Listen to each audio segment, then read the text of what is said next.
LNG Canada will hire primarily Canadian workers to build a planned terminal to export liquefied natural gas from Kitimat, BC, newly released briefing notes for BC's NDP minority government show. The employment strategy is in sharp contrast to the abandoned plans by now defunct rival Pacific Northwest LNG, which would have used far more foreign workers for a site near Prince Rupert. According to the notes, ministry officials prepared for Premier John Horgan and Energy Minister Michelle Mungal. Royal Dutch Shell plc and four co-owners of LNG Canada are expected to decide by the end of 2018 whether to forge ahead with the massive project in Kitimat. Pacific Northwest LNG, led by Malaysia's state-owned Petronas, announced in July 2017 that it had cancelled its plans to build an export terminal on Lalu Island in the port of Prince Rupert. But Petronas disclosed in May, less than a year later, that it had signed a deal to become the second largest partner in LNG Canada. Before the cancellation of Pacific Northwest LNG, Petronas estimated that foreign workers would account for almost 40% of the 4,000 people required to build its terminal. At the peak of construction, the project would have had about 1,540 foreign workers and 2,460 Canadians. During the final 2 years of the 5-year construction, foreign workers would have accounted for 70% of Pacific Northwest LNG's workforce.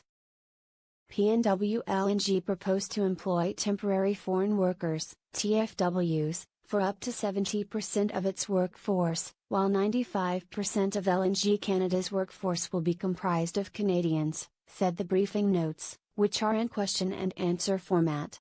The notes said LNG Canada envisages foreign staff accounting for 5% of its construction workforce of 4,500. We expect LNG Canada to seek to bring this small percentage of TFWs to fill jobs for which unique skills are required. The BC government recently released the notes from March 2018, titled LNG Framework Q&A, in response to a Freedom of Information request. LNG Canada and its prime contractor, the team of Japan's JGC Corporation and Fluor Corporation of Texas, have a policy to hire from the Kitimat area first, and then within Canada, said Susanna Pierce, LNG Canada's Director of External Relations. The majority of the construction workforce will be hired by JGC Fluor, LNG Canada's EPC, engineering, procurement and construction, contractor, she said in a statement to the Globe and Mail. LNG Canada estimates it will cost up to $40 billion to construct the BC terminal and complete infrastructure that includes TransCanada Corporation's proposed $4.7 billion Coastal GasLink pipeline from northeastern British Columbia to Kitimat. In March, the BC government unveiled new measures to spur LNG development, including sales tax relief for construction and the elimination of income taxes that were specific to the industry.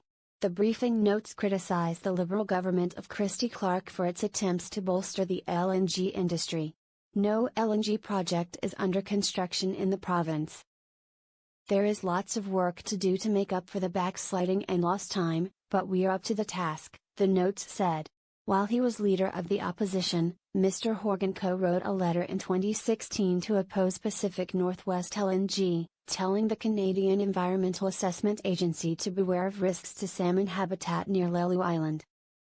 Mr. Horgan has embraced LNG Canada since becoming Premier in July 2017, although BC Green Party leader Andrew Weaver, whose party holds the balance of power in the legislature, opposes LNG exports from the West Coast.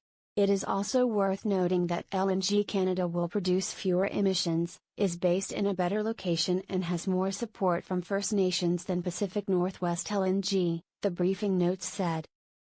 In a section specifically for Mr. Horgan, the notes refer to the disagreement with Mr. Weaver over LNG exports and suggests an answer to potential questions about the Greens. We are working together to solve problems and resolve our disagreements.